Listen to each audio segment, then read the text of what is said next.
starting Be'ez Hashem Simon Kuf Yud Aleph and Vayoel Moshe. And this is a hemshech from the previous Simon Kuf Yud, because in Kuf Yud he was talking about the members of Knesset, from members of Knesset make the Medina look like it's a kosher thing to the rest of the world. And then he said that people start praising the Nissim and the success of the Zionists. And then he responded to that in the end of Kuf Yud, saying that basically the success of the Zionists is only an illusion, because really they've caused more harm than good. And this simon is hemshech of that. So you're going to talk about more harm that the Zionists have caused as opposed to the good that people think they have. Yeah, like all their wars do kill Jewish soldiers, that kills Jewish lives. Right. That's already caused. They rejoice at victories, but they ignore the masses of death that were in the war. The first subject here is the issue of the Platim, the people in the DP camps. Right at the beginning of the Medina, there were several 100,000 Jews still left in Europe waiting for a place to go. Yeah. And a lot of people who don't know history think that, look, these Jews had nowhere to go in the world, so at least the Medina did one good thing. It saved these Jews. They had a place to go. But it didn't. So just to show how widespread this notion is, I copied off a few people who say it. Gedolim who actually say it. Take a look. On the first page of the Mar Mekoyim sheets, I have the Boston Rebbe in Har Nof today, Rabbi Meir Horowitz. He said there, right after he became Rebbe, he said the reason why his Kehillah doesn't say Tachanun on He'ir has nothing to do with the Yom HaTzmaut. He says b'feirish, it's nothing to do with Yom HaTzmaut, but it has to do with the bracha she'asa li neis b'makom hazeh. And he explains here that Kivin should be Yom Zeh. 62 years ago, the Umas HaOlam were maskim shaloi kederech hateva to open up the gates of Eretz Yisrael for millions of Jews. It wasn't really millions, but it was more like hundreds of thousands in Europe. Maybe he's talking about the Sephardi. The Sephardim were pretty comfortable in their countries before the Zionism came along. Anyway, but he says he opened up the gates for millions of Jews. Shaloi ha'olahem makom batuach lagruboy. They had no place to live.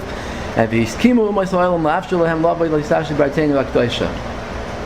U'legabe ruba deruba me'oisam ha'pleitim ha'isa achlat azuba b'chinas hatzalas nefashos mamish. That this was saving their lives, because they couldn't have lived in the countries where they lived any longer. Even today they don't say Tachanun?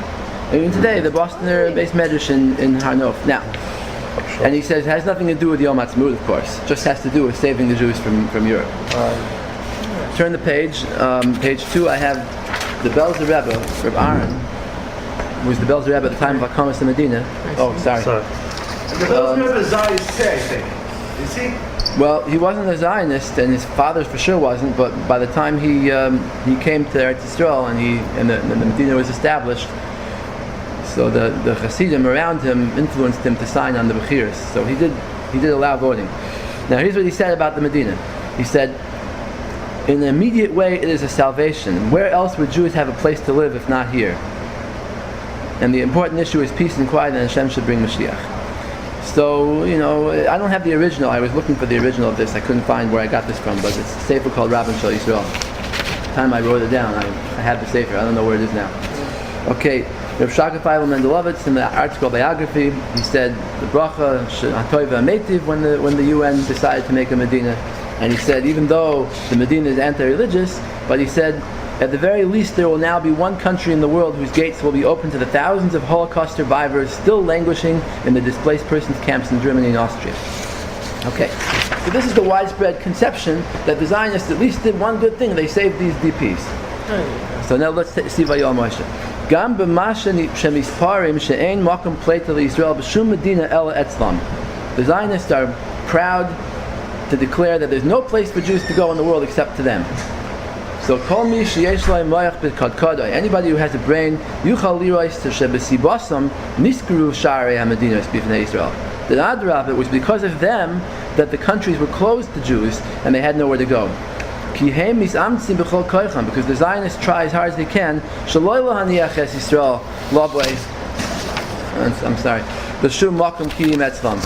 not let the Jews come to any other place in the world except to them. Anyone who takes any small action to help Jews get to some other country, that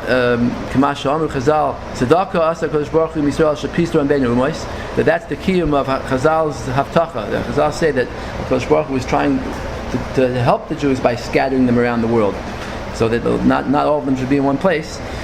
So Hamis Napoli Malak. But if someone tries to get some country to convince politicians to let Jews in, the Zionists jump on him yar, like animals, and they insult him, and they call him Shehusoine Israel. They call him an anti-Semite, V'soine Haaretz, an anti-Eretz Israel.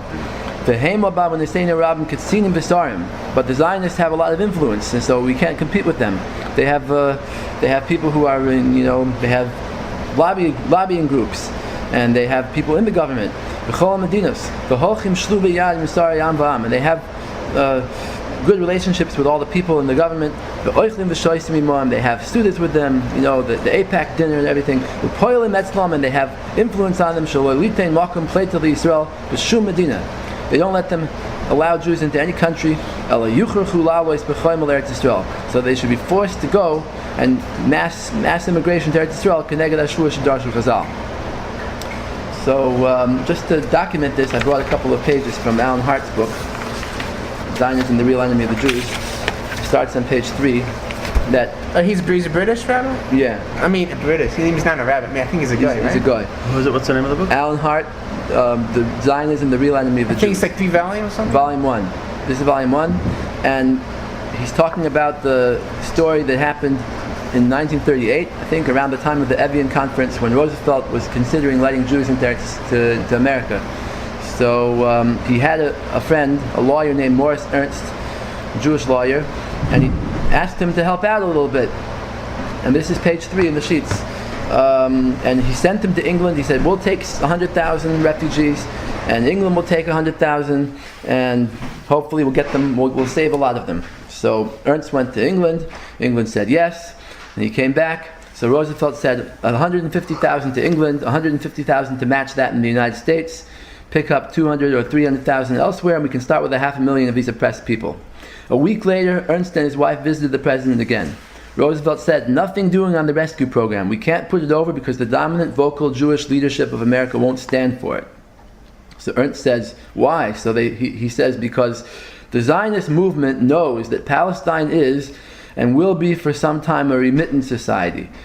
It's a place that's they can raise money because they can say, this is the only place that we Jews have to go. But if there's another place to go, then they can't raise money. So Ernst was shocked, and he says Ernst went out and he didn't tell what the president said. He went to his friends and he told them about it. And he says, I was thrown out of parlors of friends of mine who said, very frankly said, Morris, this is treason. You are undermining the Zionist movement. Letting Jews into any other country is undermining Zionism. And this is 1938, remember. Now, he also said that he found elsewhere a deep, genuine, often fanatic... Everywhere, a deep, genuine, often fanatically emotional, vested interest in putting over the Palestinian, which means Zionist movement, in men who are little concerned about human blood if it is not their own. Because these are Yidden who are in America, they're safe and sound, they have nothing to worry about the Holocaust. And they're the ones who are stopping the American government from letting in the Yidden. I turn to page 4. After the war, Truman decided he's going to do something about the refugee problem.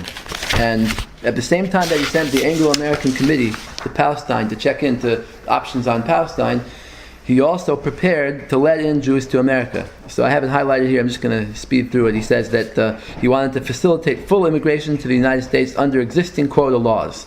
Because during the war, the quotas hadn't been filled. A lot of the quotas, because the Jews were coming from enemy countries, they couldn't let them in during the war. That was the excuse, at least. So now, after the war, they decided to use up the unused quotas. And it was possible that up to 400,000 refugees could be given visas for a new life in the USA as American citizens. That was nearly twice the number of Jewish refugees festering the camps of liberated Europe. Okay, as Halifax had told Burns, very many of them would have opted for a new life in America rather than Palestine if they had been given the choice.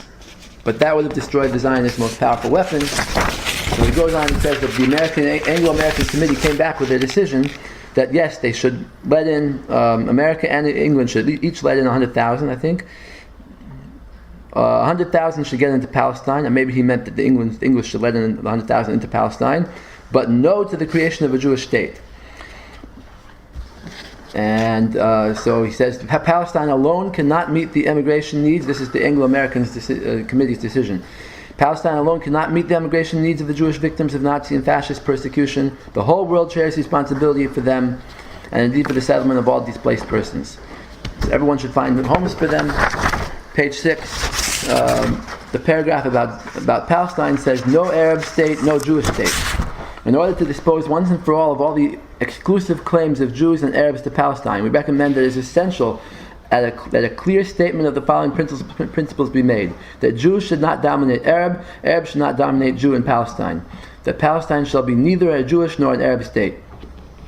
So this was the Anglo-American Committee's decision in 1946, and of course the Zionists were against that. They rejected it right away. The Zionists were against the idea of just settling Palestine without making a Jewish state. They said, we're making a Jewish state, and that's fine, and we're not even going to settle out a Jewish state. Right, so they offered them 100,000 Jews into Palestine, and they said, no, we don't want that, we want a state. Only a state. Now, this is all from that first book? This is also from the same book by Alan Hart. A few pages later, this is page 7 now, in my sheets. So a couple years after Hakamas in Medina, 1950, Philip Bernstein, a Reform rabbi, who was working for the government, and he was the one who was sent to Europe to ask the refugees where they want to go. And he asked them, and basically he came back with the answer that 90% of the refugees want to go only to Palestine. And that influenced the decision of the American government and the UN in making the Medina. Bernstein admitted after the war that this was a lie. He said, this Bernstein knew was not the truth. It was that most Jewish refugees, given the choice, would have opted for America. Rabbi Bernstein said that what he had said to President Truman, he said what he had said to President Truman because it was Zionism. It was what Zionism had required him to say. He was only following orders. So he published this truth a couple of years after the Medina. And he said, by pressing for an exodus of Jews from Europe, by insisting that the Jewish DPs did not wish to go to any other country outside Israel, by not participating in the negotiations on behalf of the DPs, and by refraining from a campaign of their own, by all this, the Zionists certainly did not help to open the gates of America for Jews. In fact, they sacrificed the interests of living people, their brothers and sisters who went through a world of pain, to the politics of their own movement. That's Philip Bernstein, a Reform rabbi who worked for the government. And by the way, the Satmar Rebbe saw this firsthand in his own yeshiva. He started his own yeshiva right after he came to America in 1946. And for the first couple of years, most of the Satmar and Hungarian Bachrim who would have learned in the yeshiva were stuck in Europe, and they were in these DP camps, and they couldn't get out. And the reason why they couldn't get out was because of the Zionists. The Zionists didn't let anybody in to America. Yeah, so the rejection of Jews actually because of Zionism, the overall big anti-Semite. It was only starting from 1949, after the Medina was already secured. The Zionists already got their Medina. Then they let up on the U.S. government, and the U.S. government did let the DPs in. So that's when Satmar Bachrim started coming across the ocean, coming to learn the Rebbe. Yeah, but Roosevelt's refusal actually was influenced by Zionism, and why he refused to help Jews. Because Zionism did not want them to help. He got their influence because they only wanted Jews only in Palestine. Yep, that's right. Okay. See, Zionists like, American anti-look at Roosevelt, where Zionists were actually worse than Roosevelt. They wanted them not to. Right. Now, that was their one desire. That's what it says here, yeah. Okay. The Reuven and Joseph, now back to Vayoel Moshe. The Reuven and Joseph, most of those Jews who did come to Eretz Yisrael, Shama, Meviim biyad chazaka. The Zionists bring them in by force. This is a play on the words biyad chazaka, because we're not talking about the Shalosh Shavuos anymore. We're talking about the Zionists forcing the immigrants. Lidei minus ukfira. They forced them into heresy. U'metamim es yaldehem be'oifa noira. Matama their children by taking the children to separate camps and teaching them to be anti-religious, Tehran children. Gam hema shama be'inui ve'oini v'dachkus gadol. And those Jews who are oilat Eretz Yisrael lived there in poverty and without their basic needs. The Einam, they in absorption camps for many years because the country was a backwards country at the beginning. It took them a few years to get it going. And they needed a lot of help, a lot of money. Still today, many Israelis leave because of extreme taxation. Right. Even today, many Israelis are leaving. I think it's 70% income tax there. Yeah. They don't take into account any other problems. that people suffer. Bilvad she'yeh lohem medina chazaka. And the whole purpose is to get these immigrants so they should have a strong state. B'harbo eskiyas hatzava. They should have a lot of people to draft into the army. V'chadoim ashar and yanim sheroitzim lasos bizroya baser. Like we know, the people came right off the boats and they were sent to the army in 48, right after the declaration of the state. Yeah, I mean, the state... Briscoe Rev said, they're bringing the Jews in to kill them. Right. The state is there was so much pain involved in the state. Unbelievable. How much he was suffering. And then they call it, rescue. And then the holy salvation. So they didn't know how to use a gun. Ramban HaKadosh Parshas Vayishlach al Kasiv V'haya Machna Anishal Lifleta. Famous Ramban on Chumash says, on Yaakov Avinu said, well, I'm going to take my camp and divide it into two, and if Esav comes to one and kills it, then the other one will escape. Well, the Zionists use as a proof that they can fight also. They use it as a proof. The Kasiv L'Vasoif Gam Zeh Yirmois. The Ramban says this is a hint to the future generations that it's never going to happen during the entire exile that the Esav's governments will completely wipe out the Jews, because they'll never have them all under one place. That some of them will persecute the Jews in some of their countries. One king in his country will pass decrees against the Jews of their money, while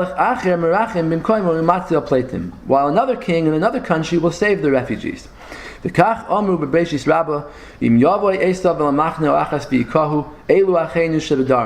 This refers to the Jews in the south, which the Mefarshim either say it means Taman, Yemen, or maybe it means the south of Eretz Yisrael. The other camp, the other Jews in Babylonia will be saved.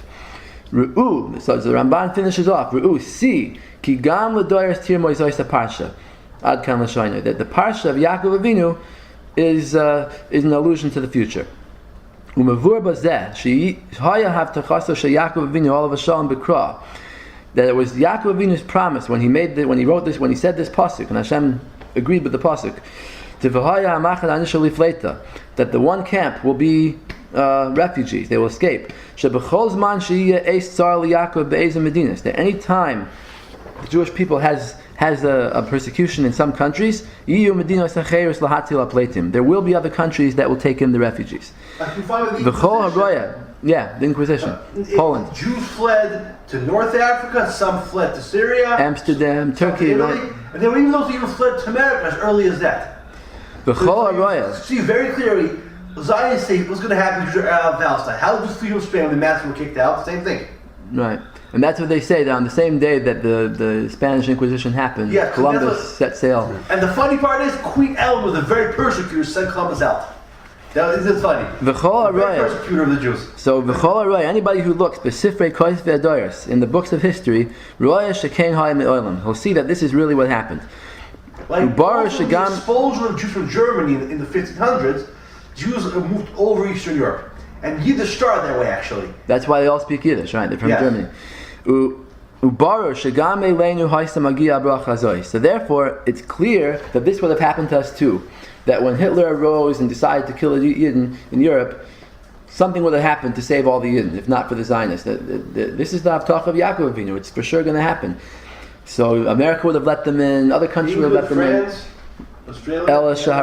But the problem is, Shaharashayim alalu amdu. But then the Zionists arose, the Kalkala. They arose to ruin this Havtacha. B'chol ha'olam, throughout the world. V'loi ratzu rak v'loi hatzal. They only wanted the Medina. They didn't want to be saved. V'kasheli natzal mibal b'chira. And it's hard to be saved from someone who has bechira, because the Rebbe is bothered here that if it's Havtacha of Hashem promised to do this, then how could the Zionists ruin it? So he's saying because when the Baal Bechir gets involved, then Hashem lets him do something, even if it's not the Gzeira. That's the Shita of the Or Chaim HaKadosh on Parshas Vayeshev, and he's bringing down here from the Zohar, and the Zohar says the same thing as the Or Chaim HaKadosh. K'masha kaza b'Zohar HaKadosh she'omer Reuven lahashlich es Yosef l'bor sheyesh bo nechashim v'akrabim. Reuven said, let's not kill Yosef, let's throw him into a bore full of snakes and scorpions. Why? I have snakes and scorpions you're going to kill. Because al pi nes, but b'derech nes, Yosef could have been saved from the snakes. But if But if the brothers decide to kill him, then even if Yosef wasn't supposed to die, but maybe the brothers will succeed in killing him. So Reuven said, let's do a test. If he's really chayav misa, the snakes will kill him. Well, you see snakes and scorpions, they're worse than lions. You know the halacha, if a man falls into a pit full of lions, we don't assume he died, and his wife is not allowed to remarry. Right. He fell into the pit, you assume he died, his widow could automatically remarry. Right, so that's because you don't assume that Nisim happened, but by lions, Reuven, maybe lions might not be hungry, right. but they always are vicious, just want to kill. Even if they're not hungry. Yeah. But this is going with derech nes. I guess Reuven understood that Yosef was on the madrega, that nes would happen to him if he wasn't supposed to die. Yeah. Now, not bears, or lions. So therefore, when the Zionists mixed in with their evil choice that they made, their choice that was made through their pride and their denial of Hashem's Havtacha, so Garmu l'chlal Yisrael kol hatzaros v'hatzlois. They decided they're smarter than Hashem. They don't have to rely on His promises, and they want a Medina. That's the only way they're going to save the Jews. And they caused the tragedy that happened. They caused that there shouldn't be any country to take them in. They caused that, first of all, that they shouldn't have menucha in the countries that they lived in already, and they caused also the other countries shouldn't let them in. And furthermore, that once the Zionists made a state, once the Ummahs promised the Zionists a state, that the Ummahs have a taina now, they can get out of letting Jews in. They can say, they don't have to let Yidden in. They were already Yotzei, they gave them a state. They can go there.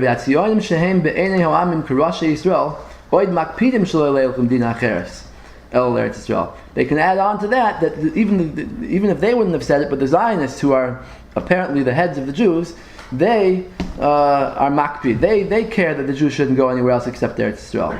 So basically, the Ummahs, the nations have a taina on their own, even without the Zionist help, and then the Zionists help it out by saying, we agree, we want them only in the Medina. Now, on this subject, it's interesting to look into the history of the Balfour Declaration. There was one Jew in the cabinet of England during the Balfour Declaration in 1917. His name was Edwin Samuel Montague. And he opposed it, right? And he opposed it. So he wrote a memorandum. Samuel's cousin, I think. So he wrote a memorandum called "On the Anti-Semitism of the Present Government." That's how he touched up the Balfour Declaration, anti-Semitism. And why? Because he said like this: when the Jews are told, this is page 9. When the Jews are told that Palestine is their national home, every country will immediately desire to get rid of its Jewish citizens. And Germany did, I told you. There's one report they made, which you can see in the Museum of Jewish Heritage. Okay, and furthermore, Montague writes a few more interesting things. He says, I would ask of a British government sufficient tolerance, in the bottom of the page now, I would ask of a British government sufficient tolerance to refuse a conclusion, to refuse to write this Balfour Declaration, which makes aliens and foreigners, by implication, if not at once by law, of all their Jewish fellow citizens. So he's saying that this Balfour Declaration would basically alienate the Jews from England, make them look like foreigners.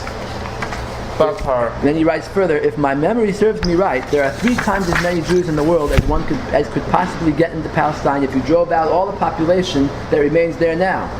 So that only 1/3 will get back at the most, and what will happen to the remainder?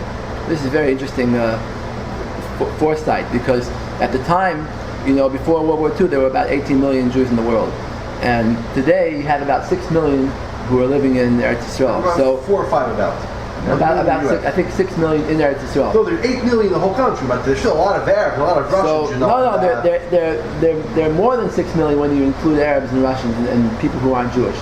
But if you include only the Jews, it's about 6 million. So the point I'm making is that Montague pretty much was accurate. He was pretty much on the mark here when he said that the maximum that the Eretz Yisrael could absorb is about 6 million Jews, about 1/3 of the world's population at that time.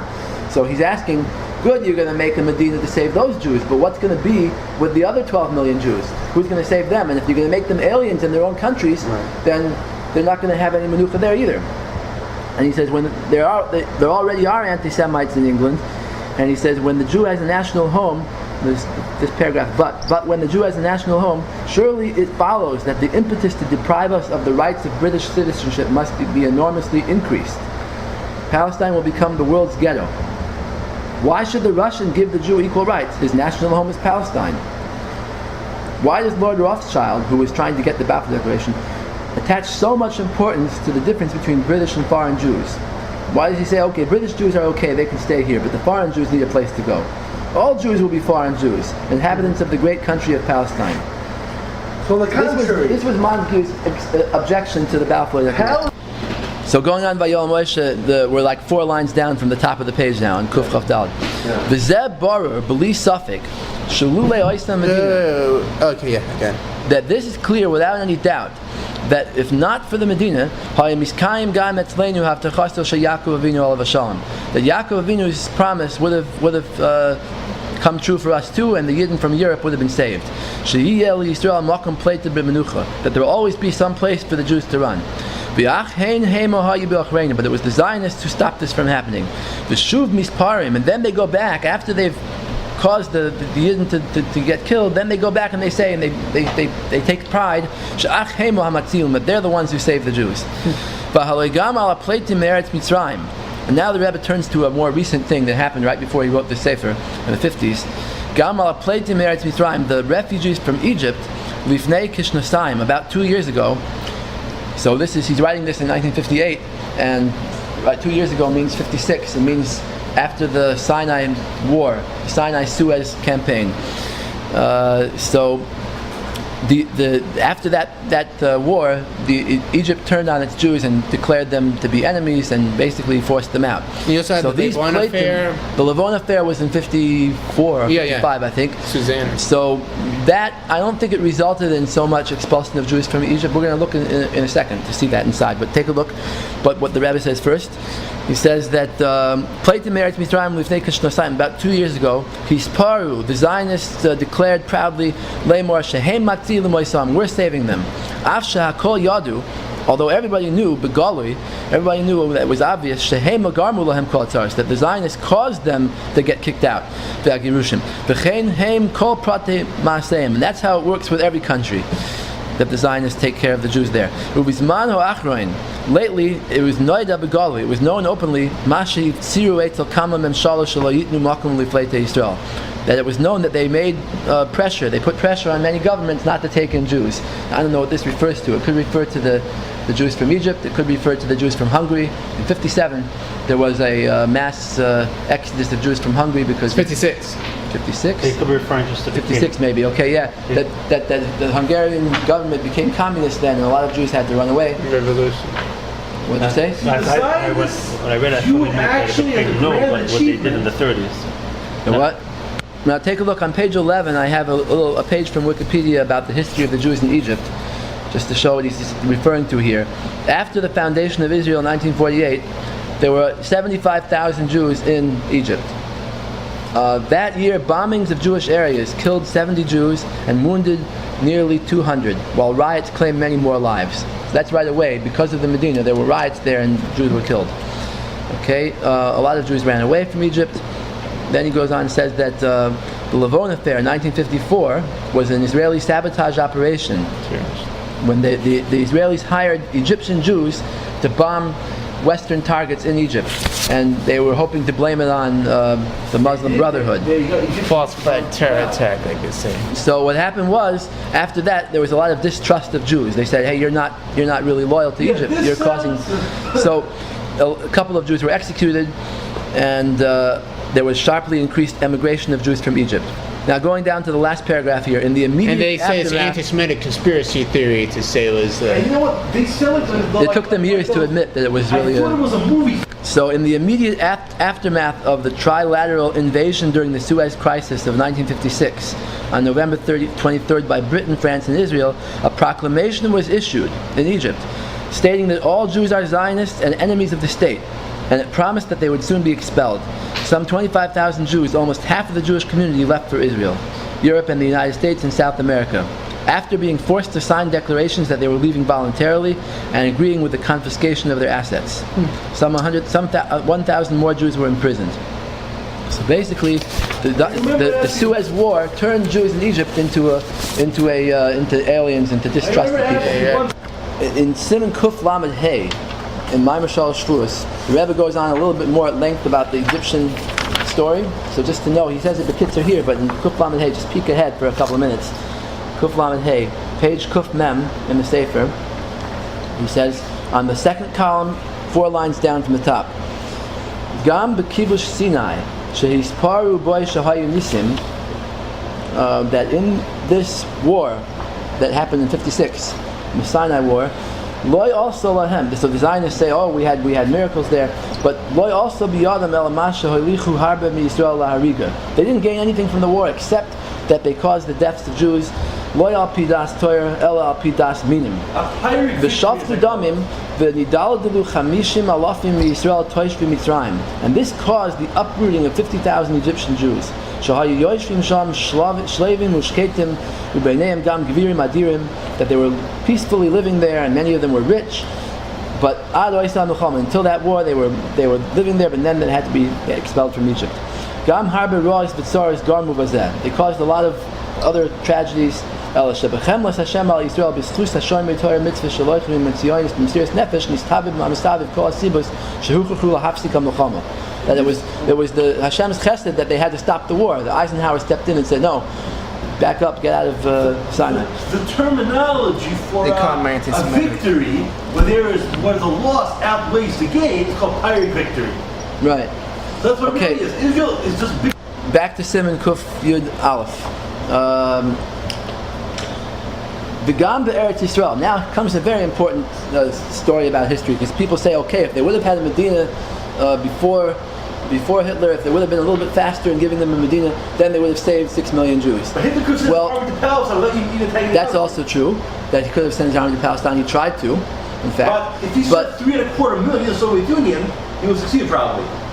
Or but besides he could have sent ships to Palestine directly, rather than he put his energies into Russia instead of putting them into Eretz Yisrael. Again, that's 3.25 million soldiers. And he killed 25 million in the Soviet Union, so you know. V'gam be'eretz Yisrael bo'esh shahaya sham. So what the Rebbe is going to say in this paragraph is that the Zionists, by pushing so hard for a state, they actually prevented the rescue of Jews to Palestine. Because Palestine could have absorbed more Jews before the war if the British would have let them. But the British issued the 1939 White Paper, which stopped them from coming because of the Zionist pressure for a state. V'gam be'eretz Yisrael bo'esh shahaya sham oid memshelas to Englander. Under the British mandate, Hasiba Masha Sagru Ho Anglim Share Haaretz. The reason why the British issued the White Paper, that very few Jews should come. I think it was 15,000 per year throughout the war years. It was caused by the Zionists. Because they saw that the Zionists wanted to capture a government for themselves there. Anybody who remembers the history, if not for the Zionist idea, likach menshala, to have a government there, if they would have just wanted settlement and not a government, then the Palestine would have been open. That many Jews would have been saved there. But they were the ones who stopped it. That even when the Turks were in charge of Eretz Yisrael, he means any Muslims. So the reason why the Turks closed Eretz Yisrael to immigration, that they stopped allowing very many Jews to come to Eretz Yisrael, it was because of the fear of the Zionists. Yeah, that's evidence in the beginning of the movement. Turn to page 12. I have a page from The Siege by Conor Cruiser-Bryan, and he has a paragraph here about the first Arab protest against modern Jewish settlement. You see it's in the middle. So he says, the first Arab protest against modern Jewish settlement in Palestine came as early as 1891. This is before Herzl, before the Zionists officially started their movement, and reflected fear of competition on the part of merchants and craftsmen in Jerusalem. It took the form of a telegram to the Grand Vizier in June 1891, protesting against an expected wave of further Jewish immigration. It called for a stop to this and the Jewish acquisition of land. So it became very difficult for Jews to purchase land. starting in the 1890s. Thus, as a historian of the period is written, this first protest entered even before Herzl's conversion to Zionism, spelt out the two basic demands which the Arabs never abandoned thereafter: a halt to Jewish immigration to Palestine and an end to land purchased by them. So this is what he means when he says under the Ishmaelim, under the Turks, there was already a stop in immigration, and it was all because the Zionists came with a different goal than the old Yishuv Jews came. The old Yishuv Jews didn't bother anybody. They just came to learn, daven, mind their own business. But these people came, they bought land, they kicked out the Arabs from the land who were living there, and tenant farmers who were farming it for years, and they made it their own land. They hired only Jews, they didn't hire Arabs. This caused the Arabs to be angry at them. Okay? One more thing on this subject of under the British, of if a lot of Jews could have been saved to Palestine. I brought down a couple of things here. First, I'm going to read from The Guardian of Jerusalem, which is an article biography of Rabbi Yosef Chaim Sonnenfeld, and he says here that on page 414, I couldn't copy it because the article doesn't let copying, but I'll just read it out loud, that there was a person named Yaakov Yisrael Haan. Everybody's heard of him probably. His Yotza was just like last week. So Haan was a Baal Tshuva who helped out Rabbi Yosef Chaim Sonnenfeld in his relationships with governments and leaders, and he was an amazing diplomat. He had good relations with everybody, and basically one of the friendships he cultivated was with Abdullah, the future king of Jordan, who was at that time, he was called Emir Abdullah. The British put him in charge of Transjordan when it was still a British colony, and Haan had a meeting with Abdullah, and he gave him a document. Abdullah gave Haan a document signed and written by the Emir, which stated that the Emir welcomed Jews to settle in Transjordan. Now this is how article writes it down. I'm going to explain what it really means in a minute. But to settle in Transjordan, provided that no political objectives be attached to such settlement. Now, who wants to go to Transjordan? I don't think any Jews in Europe wanted to go to Transjordan. So there was no Jewish communities there at all. It was a desert. Rav Moshe Blau, so we'll get to this in a second, I'll explain what it means. Rav Moshe Blau took this document with him to the first Knesset Gadol of Agudas Yisrael in Vienna in 1923 and read it before the World Body's Executive Committee. Haan attached such great importance to the document that he met Rav Moshe Blau at the train station upon the latter's return to Eretz Yisrael in order to take it into his personal custody. After Haan's murder, unknown person, because the Zionists shot him, so in 24 I think, so unknown persons ransacked his quarters and made off with many important papers, including this historic document from Emir Abdullah. So it's lost to this day. The Zionists probably have it somewhere in their archives. A couple of years ago, the Hamadiyah magazine wrote about this. That I could copy off, page 13. June 17, 2009, Hamadiyah magazine wrote about Haan's life, and they wrote this story. And they said, in the course of one of these meetings, Emir Abdullah gave Haan a document. Again, the same thing that the article biography says, that he would welcome Jews in Transjordan. This important historical document mysteriously disappeared following Dr. Haan's murder. This shows, so the writer of the Hamadiyah says like this shows that almost 20 years before the Holocaust there existed a concrete possibility of bringing about large-scale Jewish settlement in the Holy Land. But it was torpedoed by the Zionists because they were not interested in saving Jews, but only in achieving their aims through the establishment of a state. And that's really why they assassinated Haan. And then he goes on and says, the unfurling of a national flag, not the rescue of the Jewish masses, was what mattered to the Zionists. This came to the fore later under circumstances that were far more tragic, during and just prior to the Holocaust, when they rejected every proposal for finding sanctuary to Europe's Jewish masses in distant continents that were out of the Nazis' reach. They argued that rescue per se had no value unless it contributed to the national thrust to establish a Jewish state. The bullets that pierced Haan's heart on 28 Sivan 58/6/84, 1924, were thus not directed solely at him, but also at the masses who could have escaped the atrocities of the Holocaust, had the initiative of the Gedolim succeeded, even while adhering to Abdullah's demand that it be unaccompanied by any political ambitions. So Hamadiyah, once in a while, publishes Zionism. So this is one of the things they published. Now,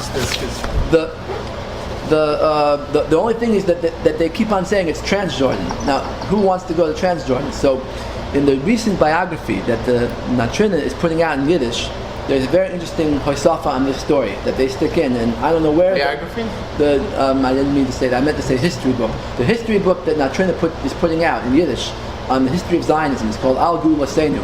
I quoted something from it last time.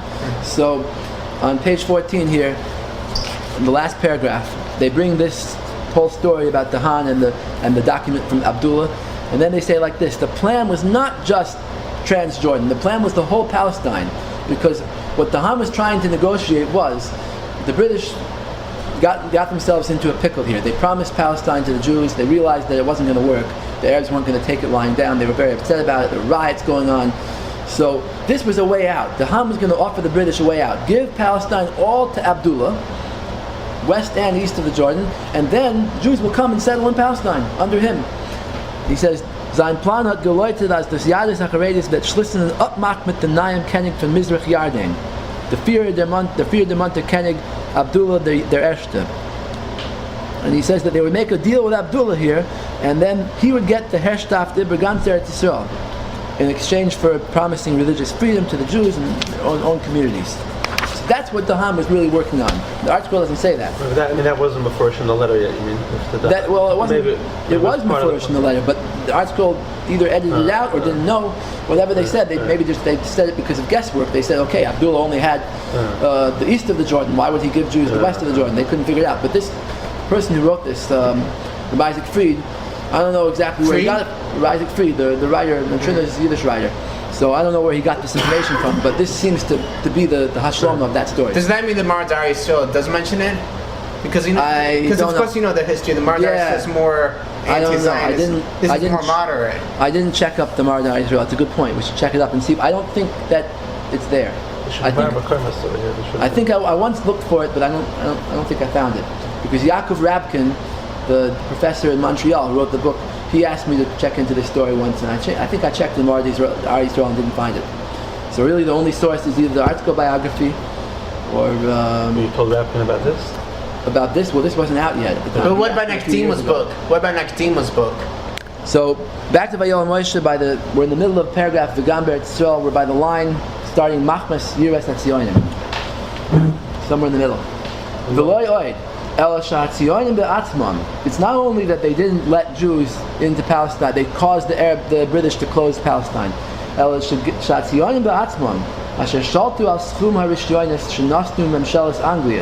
That the Zionists themselves, who were in charge of giving out the certificates of immigration to Palestine that the British issued, the British gave them all over to the Zionists. The Zionists were the ones who chose who should live and who should die. And Midei Shana B'Shana Lalos Eretz Yisrael, the Zionists chose who should get these certificates every year. So they only gave certificates to people who were avowed Zionists, who went and signed a declaration that they agreed with Zionism.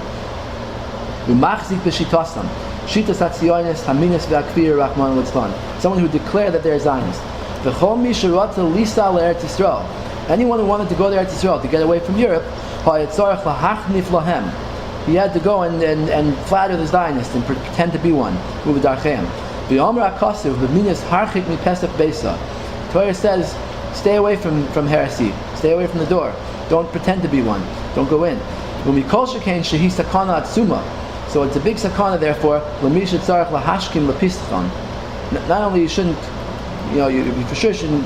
If you shouldn't even go close to the door, you for sure shouldn't go on purpose to the door and wait in line there and try to please them to get something from them. And that's in fact what happened during the pre-war years, when people were desperate for certificates. A lot of people went and followed the Zionist path in order to get a certificate. A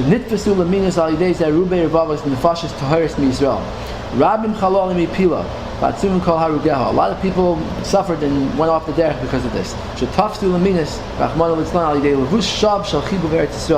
Because they were taken in by the Zionist love for Eretz Yisrael, they pretended to be Zionist and they ended up being kafir. That's the reason why a lot of frum Jews, if people ask the question, couldn't they have escaped from Europe by going to Eretz Yisrael? Well, first of all, very few people could. But even those, if you wanted to be one of the few who got out, you had to go and declare yourself a Zionist. And that's why a lot of really the Yirei Shamayim Yidden in Europe didn't go to Eretz Yisrael.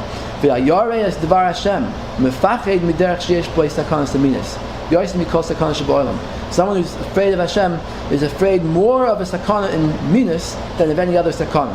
So that's why they stay in Europe.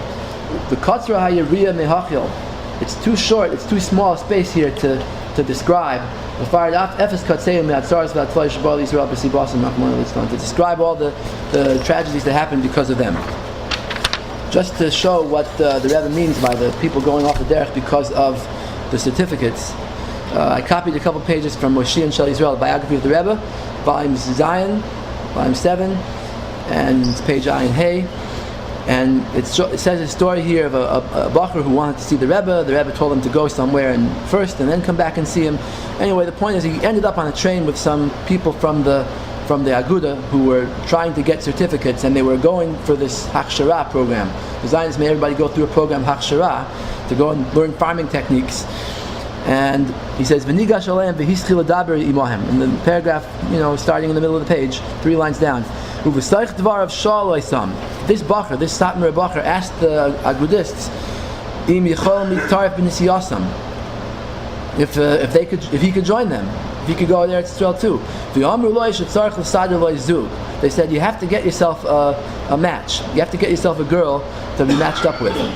This is one of the Zionist conditions on getting a certificate, that you had to match yourself up with a girl and say she's your wife or whatever, and then you can get a certificate for you and her together. So this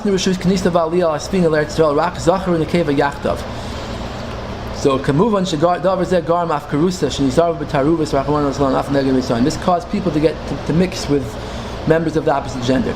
And down on the bottom he says here also, Shakitas Atziyonim Nasnu Rishon is Rak the Zuga, Zachar and Akeva. Turn the page. Another thing it caused was Hachsharos Elu. This Hachshara movement, she's Kashru al Yidei Rashi Aguda Lalois There itself, Lasik Ubinin Arts, Bechoimru Vegeshem, Garm Litzmichas Apelagas Smoili. This caused the left wing of the Aguda to rise up. The Shuras Aguda Shnikru B'Shem Poile Aguda. That was a separate party within the Aguda movement. And the reason why this movement arose is because these people learned the farming techniques and they became farm workers, and they became more Zionized than the rest of the Aguda, and they called themselves Poile Aguda. Oh, besides, how can you use Israel as salvation if they allow gay marriages there? They have a gay parade there every year. Yeah.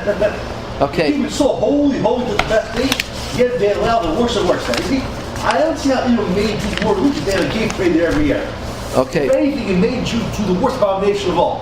The Hinei Mevur b'Medrash Rabbah, Siman Nun Ches, maybe Seder Noach, Parshas Noach, Parshalam Ches Sif Yud, Om Rabbi Levi, Ein Luchat Zara Ba'al Adam, She'ein La'acherim Ba'al Rebach. The Medrash says that no tragedy happens unless somebody has some profit from it.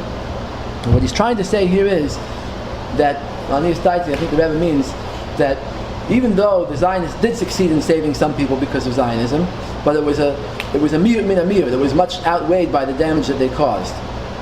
So he's saying that the Medrash says that every tzara, every tragedy that happens, somebody benefits from it. Qui bono. What? Qui bono. What's that mean? Means who benefits, the Latin term. Right. C-U-I-B-O-N. The Medrash is talking here about the Dora Flaga that it says there are 30 mishpachas from the world. There were 70 mishpachas were in the world, and I think 30 were wiped out. Maybe there were 130 were wiped out. And the Medrash says that 30 arose to take their place. Avraham Avinu originally wasn't going to have children, but then Avraham Avinu had from Yishmael he had 12 shvatim, and from Yitzchak he had 2, and from Hagar he had the other ones. So basically something good came out of the Dora Flaga.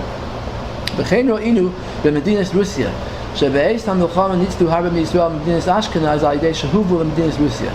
That during World War II, even though Russian communism was a bad thing, but there was a silver lining to it that some Jews got saved from the German army's advance by running deep into the Soviet Union. What? Hitler couldn't make the Soviet Union, so he wasn't able to do whatever he wanted.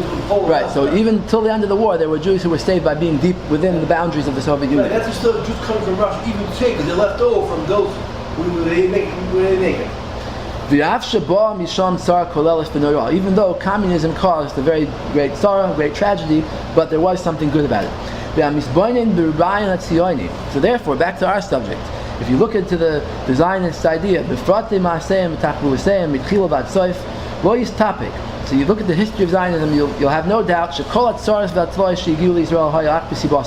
all the tragedies were their fault. But and at the same time, they did save some people. We might believe there was a revach for them. Meaning, oh, okay. It could be it was revach for them. They were trying to.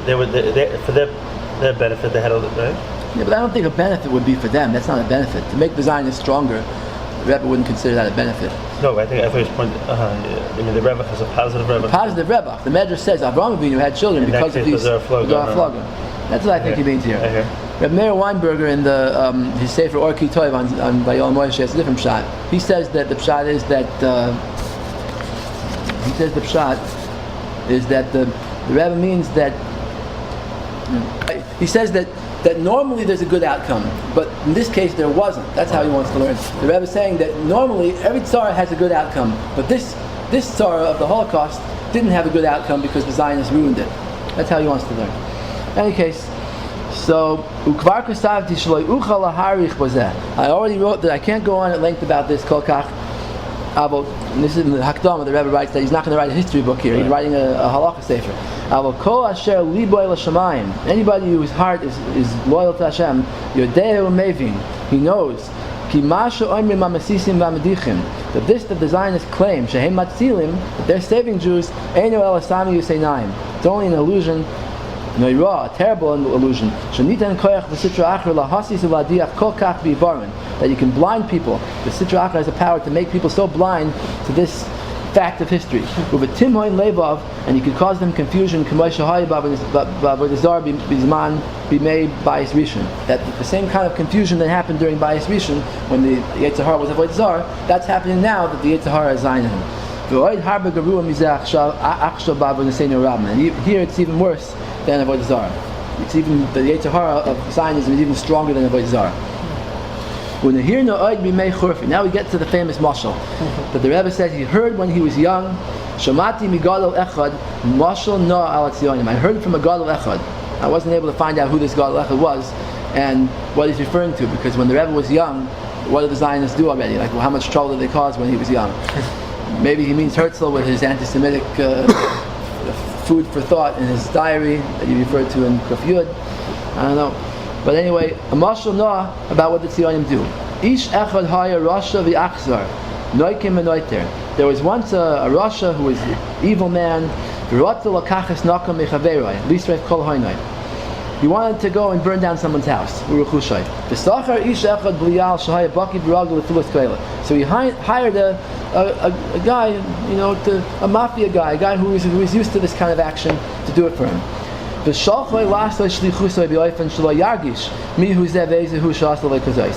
told him, do it in a way that he shouldn't notice that you're doing it. And interesting, why the Rebbe speaks it out like this. Like, if you would ask me, I would say the mashal should be, take this Ish Rasha V'achzar, he should be the one himself who goes into the guy's house and burns down. Why does he have to send a shliach to do it? Why does the Rebbe say a shliach? So I was thinking of pshat like this. He means the Zionists may not have even known themselves what they were up to. Some of them may have really had good kavanas to save Jews. Herzl writes all the time, he wants to save the Jews of Europe. It's not necessarily true that the Zionists had a kavana to kill Jews or to cause them damage. But what the problem is that the Zionists were kaifrim, and they didn't care about the haftach of the Torah. They thought they were smarter than the Torah. So they came, because of their kfir, they came with good intentions. Look, we're going to do something to save the Jews. Thinking English like Machiavellian or something like that? Machiavellian? That's something else. That's the end justified means. But here they thought that they were really going to save the Jews. So this Ish Rashu Blial, I think the Rebbe is referring to the Sultan here. The Sultan was the Malach HaMavis. He had an accusation against the Jews. He wanted to bring punishment upon Klal Yisrael. But in order to do it, he made a shliach, and his shliach was the Zionists. The Zionists were unsuspecting in their shlichus because they themselves thought they were helping the Jews. But really, what they did ended up hurting the Jews. And this is what he says. So, because this Ish Rasha knew that the guy that he was trying to victimize was a Machnis Oirech, means because the Sultan knew that Klal Yisrael loves Eretz Yisrael, so he wanted to get them with a movement that emphasizes Eretz Yisrael. That's why the Zionists, from the beginning, they hopped on something that all Jews could go for, Eretz Yisrael. They didn't want some other place in the world like the territorialists. They wanted Eretz Yisrael. So, Halach Elav Be'erev B'dmus Oireach. He went to him dressed as a guest. Ubikish Makom Lo, he asked for a place to stay. Abalabais Nasan Loi Tekef Makom Lishka Sham. Right away, he took him into his house and gave him a place. Right away, the Jews took in the Zionists and made them part of Klal Yisrael and said, yeah, this is a great thing. Eretz Yisrael, Chivas Haaretz. The Emsa Halayla. He's blind and Isha B'liyav Ki Yachshav Balabais B'nei Beis Yishenim Kulam. In the middle of the night, he said they're all sleeping. They're not going to see. So halach b'shtika b'sames kana streifa b'machavoy, and he lit a match in a secret place. The halach tekef b'nkoimah. He went right back to his bed. B'chazor v'yasa atzmoi ki yashen. Achar kach kishavar lalav yotza. And then when the fire came out, then the house was burning down. Ninaru kol b'nei abayis. All the people in the house woke up. And they were all confused. Then the Sreifa, the Holocaust came. And all of a sudden, people are all of a sudden busy, save Jews from Europe, right? But since they were so confused, they couldn't do it.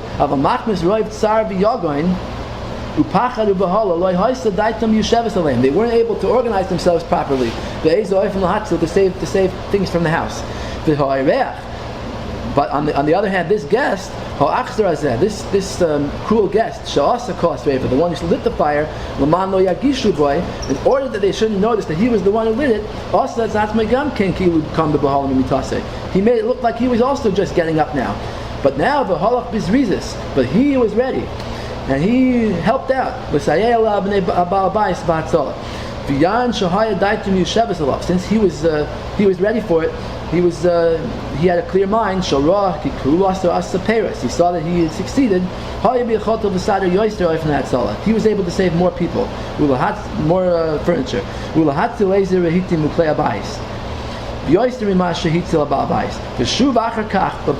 And then in the morning, when this victim, the guy whose house burned down, went to the Beis Medrash, he was beside himself with anger and sadness, uvamar nefesh and bitterness. And he told his friends what happened to him that night. Now he was without a house and with nothing. All his possessions were lost. He doesn't know what to do now. To find himself a new house and a new job.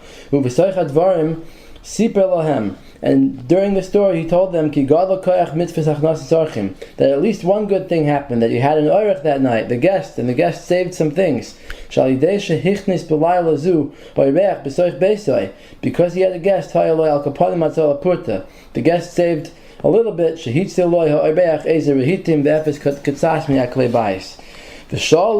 they asked him, what was this guest that you had? Who was he? And he described the man to them. But they knew this man. They said, we know that guy. He's a cruel man. He's a criminal. And they laughed at him. Be careful from now on. You should know that if not for that guest, you wouldn't have had any fire at all. He's the one who set the fire. He's not the savior. Don't let him over your doorstep again. If you're going to do it again, the next time he's going to go for your life. Move on. That what we're comparing it to is that Zionim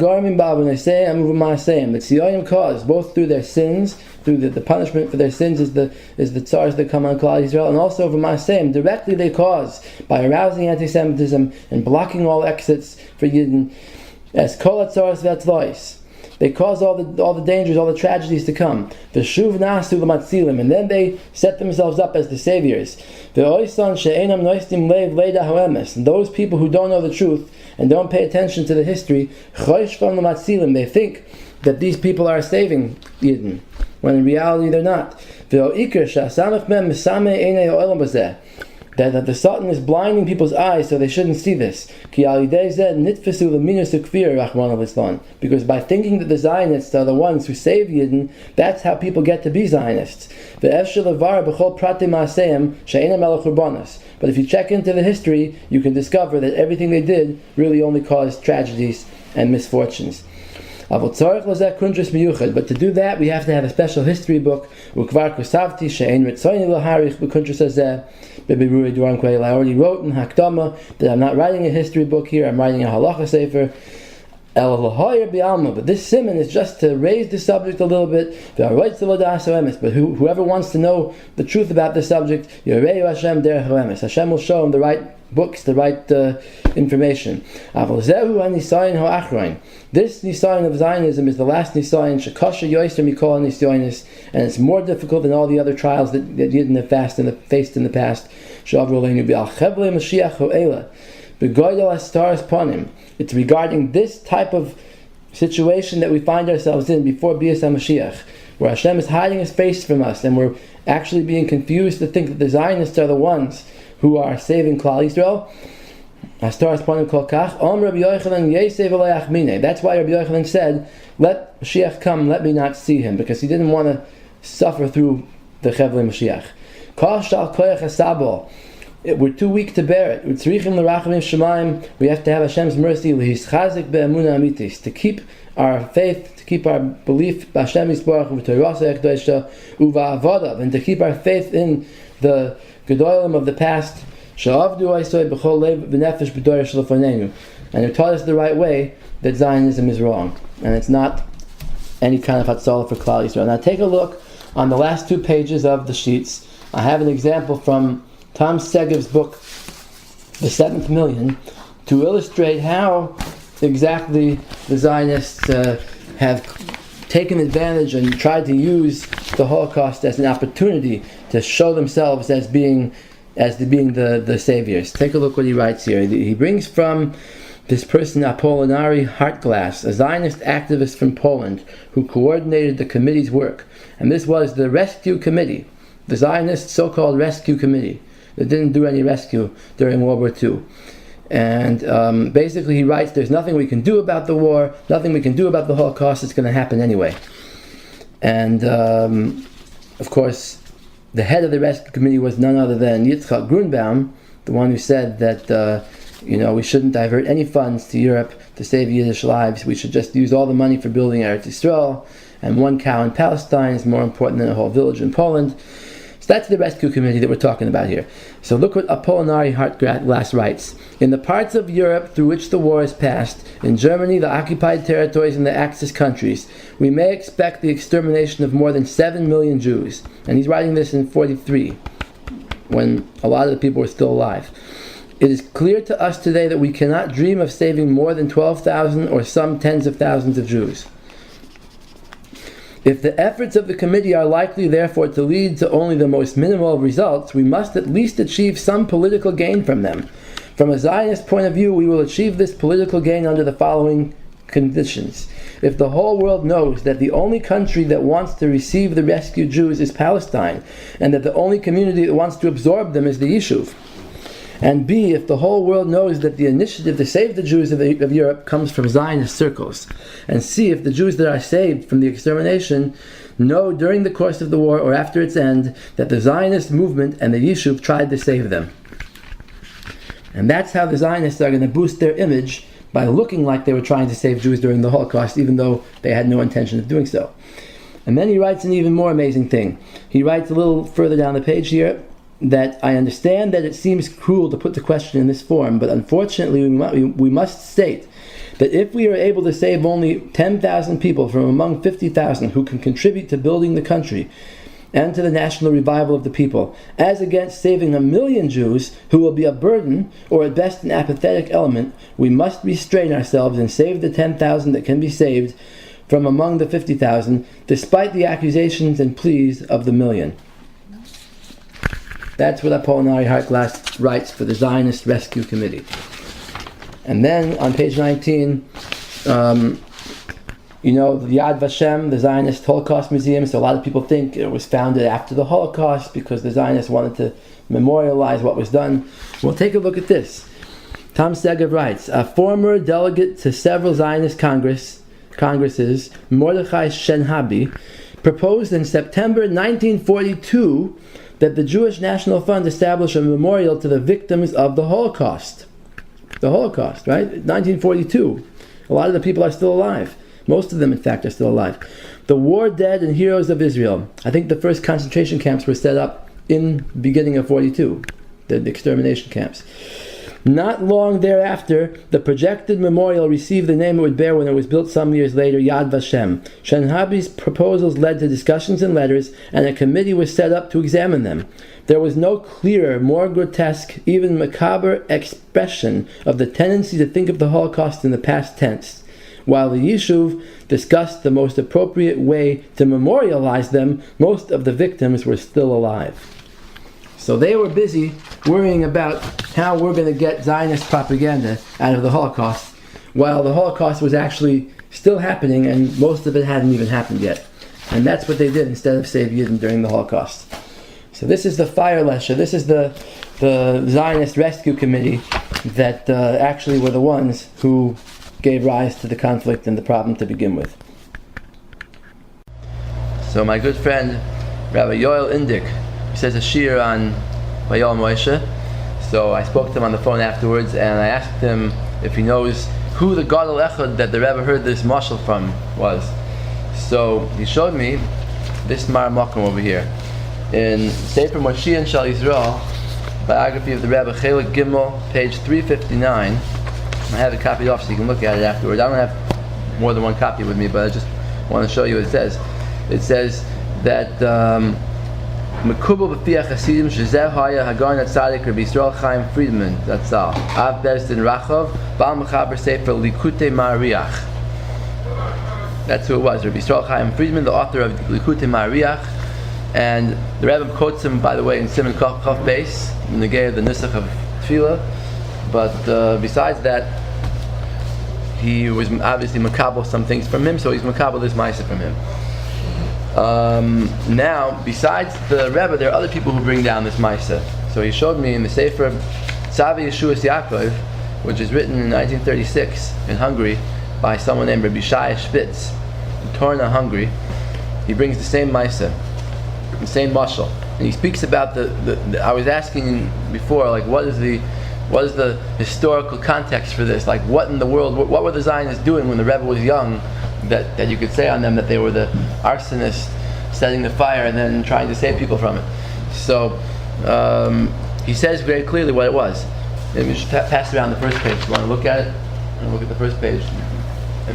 Meantime, Tzavi Yeshuas Yaakov says like this. He says that Zionim is kama koyach nasnu le'umas ha'olam she'yadabru me'uma ha'yisraelis. They gave like ammunition to the Goyim to speak bad about the Jewish people. Until now, they didn't consider the Jewish people to be a separate nation. They just considered them, they're a religion, they're Jews. In matters of government, matters of power. They didn't speak about them in such a way. But because of Zionism, they considered the Jews to be more like a powerful people, a people that's separate from them, a nation that's not really loyal to them. So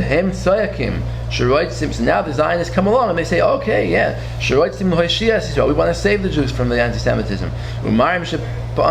They say, we did sometimes do that. They're the ones who caused the trouble.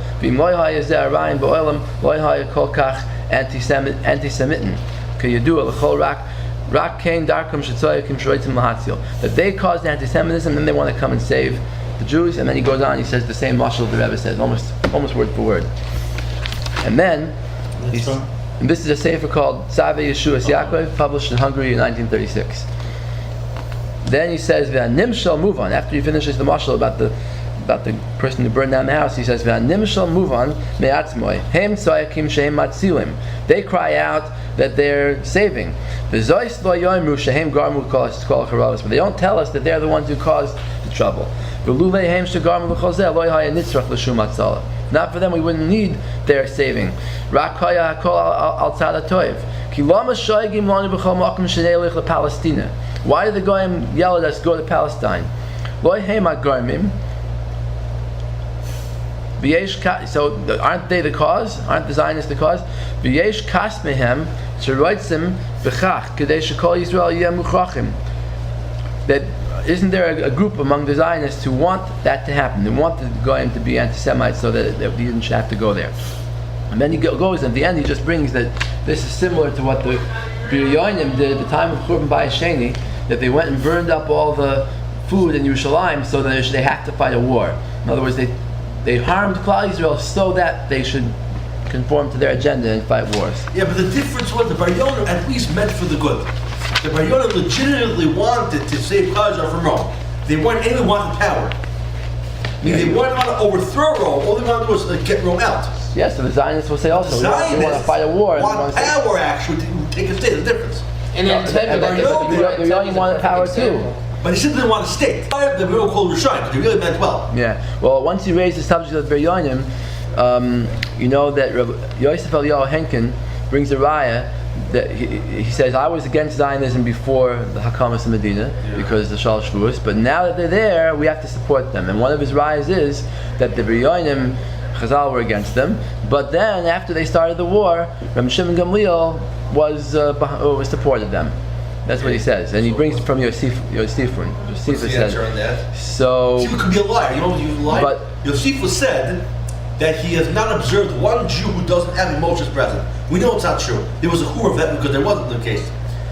Josephus said, I'll tell you. But the pshat is that Chazal could have had a machlokes about this. This that the Gemara in Gittin says that Chazal were against the Biryonim, that could have been that was one shita, Rabbi Yochanan ben Zakkai shita, or maybe there were other shitas. You know, it could be it was a machlokes whether it was usher to do what they did. Maybe it wasn't considered aliyah b'choyma or tichikus haketz because it could be that it was taka. It was before the Churban, and maybe they had a right to have a Medina at that time. You still should be right from Yosefus. But I'll tell you this. The whole reason why... One more maramakum on this subject of the mashal. The Belzer Rebbe, Rabbi Sachar Doiv, also said this mashal, and he was also in the time when the Rebbe was young, so it could be the Rebbe heard it from him, although it says in that Sefer Machine Shizrael heard it from Mariach. But here in the Tiferes Naftali, Rabbi Yisrael Chaim Friedman, the Rav Rachov in Hungary. Anyway, so the Tiferes Naftali, which is the Sharm HaSharav, Rav Naftali Hertz Gehenig, who was a contemporary of the Satmar Rebbe. He writes in his Shalosh Tshuvos the same mashal, and he says it b'shem the Rabbi Sachar Doiv from Belz. And if you take a look, I don't have to read it, but it's the same mashal. I have it on this page here, page 23. Okay, so we'll stop here. We'll start the next siman.